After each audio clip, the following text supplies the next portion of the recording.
Seeking and Pursuing the Peace of Christ by Kim Gentry Meyer. Turn from evil and do good, seek peace and pursue it. Psalm chapter 34, verse 14. As Christians, we're called to live in peace. In fact, as Psalm chapter 34, verse 14 instructs, we're called to seek and pursue it. I sometimes think of peace as being passive, but these words indicate action, which means we're called to actively go after the peace of Christ. It's not a passive thing. Further, we are not only to find and abide in peace ourselves, but to also offer it to others. We can't radiate this peace outwardly, though, if we're not first anchored in it inwardly. I find if I go even one day without spending time in the Bible and praying, I tend to go on autopilot and miss opportunities to do good and pursue peace. Being out of alignment with the peace of Christ also impacts my physical and emotional health. I feel restless, fatigued, and anxious. This idea of living in peace is such an important concept to God that it's mentioned literally hundreds of times in the Bible. It's even counted as a fruit of the Spirit.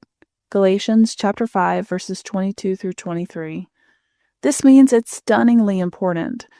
I actually wrote about living out the fruit of the Spirit, including peace, in my song, You'll Find Me There, where peace is mentioned directly in verse 2.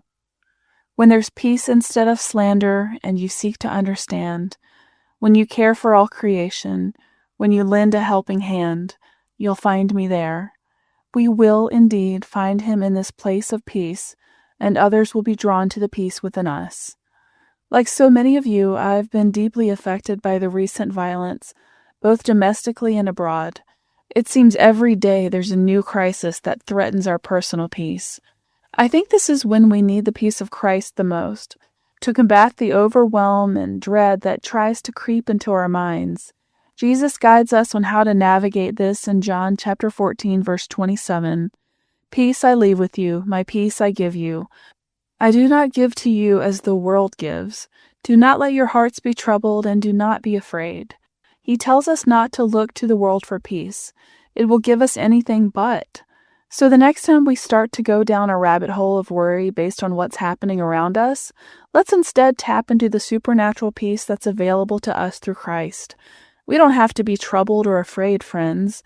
We can instead actively seek peace and pursue it, and by doing so, find it.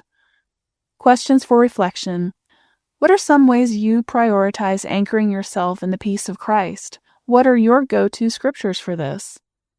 Do you relate to my need to consistently pursue peace or otherwise to go on autopilot and or let worry creep in? Can you think of an example when this happened? I can think of many in my own life.